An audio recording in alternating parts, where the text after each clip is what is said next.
Red Moon at Sharpsburg, 2008, by Rosemary Wells tells the story through the eyes of 12-year-old India Moody, a resident of a small town in Virginia's Shenandoah Valley during the Civil War.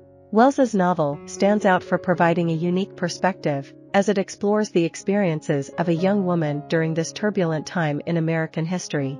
Through meticulous research, Wells presents a rich tapestry of historical details, delving into the thoughts and justifications of Southerners regarding slavery and the limited role of women in society. The story begins when India's father, Cyrus Moody, a harness maker in town, comes across Calvin Trimble, who has suffered a severe horse riding accident.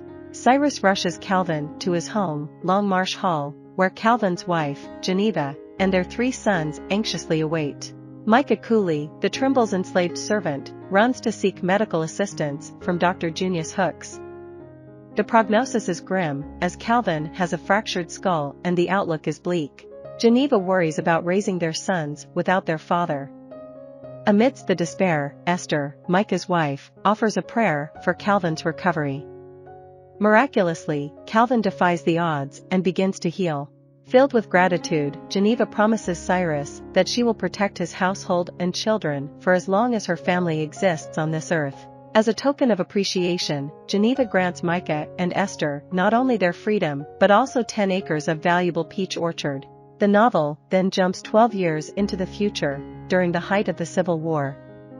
India finds herself at a celebratory party, rejoicing in the recent Confederate victory at Manassas. India eagerly awaits the arrival of her closest friend, Julia Pardo, whose parents hold the role of India's godparents.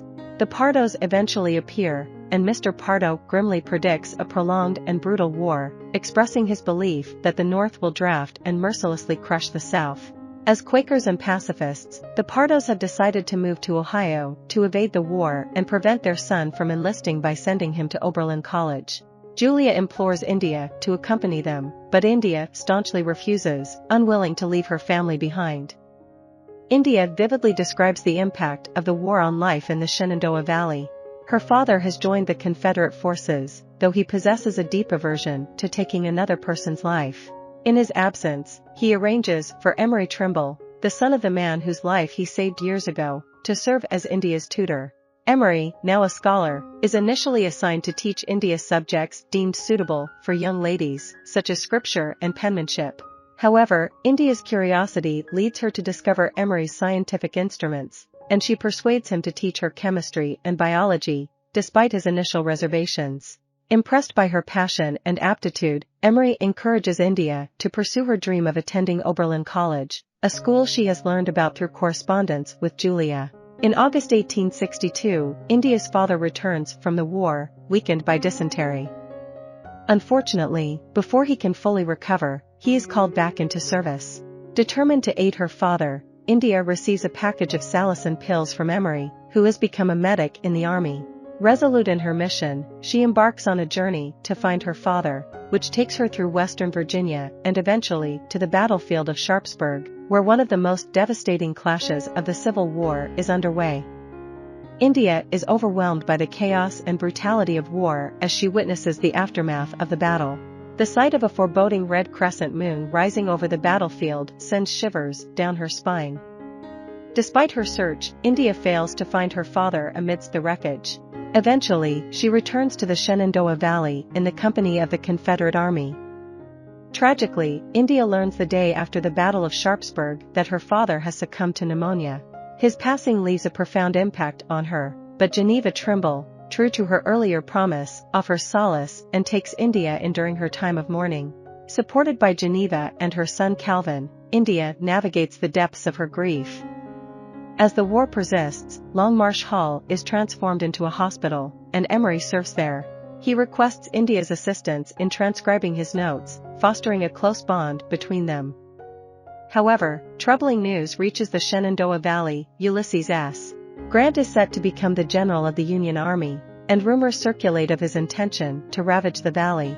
In light of the impending danger, India's relatives arrive to take her away from the imminent carnage.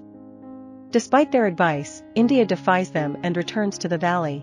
Upon her arrival, India's worst fears materialize. The valley lies in ruins, ravaged and plundered. Geneva and Calvin have survived and shelter a wounded soldier, but Emery's whereabouts remain unknown for weeks. A former neighbor, now a Union Army captain named David Strother, arrives and demands the surrender of the Confederate soldier under their care. When the Trimbles refuse, Captain Strother, consumed by rage, sets fire to their home and takes them captive. However, India manages to escape. Once the danger subsides, India courageously returns to Long Marsh Hall, accompanied by Esther and Micah. To their dismay, they discover that Captain Strother's lieutenant, Henry Bedell, was gravely wounded during the skirmish and left to perish. In a race against time, India embarks on a mission to Harper's Ferry to obtain the medicine that could save Henry's life.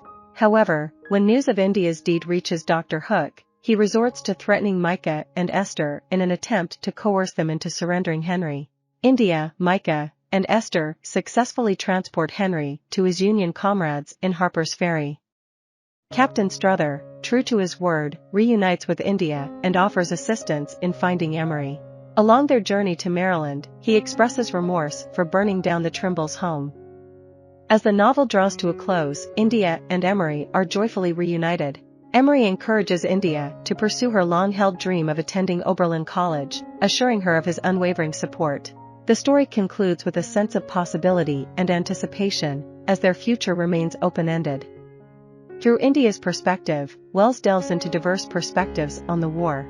Her proximity to the Trimbles provides insight into Geneva's personal reflections on the inherent wrongness of slavery, acknowledging that despite any justifications, it is fundamentally unjust. On the other hand, Captain David Strother, although vehemently opposed to slavery, is portrayed as a complex and conflicted character. This exploration of moral complexity allows Wells to bring nuance to the portrayal of individuals involved in a pivotal chapter of American history, going beyond simplistic notions of good versus evil, while not shying away from the inherent brutality of the institution they were fighting against. I hope you enjoyed this video. Leave a like if you did and be sure to subscribe. Thank you.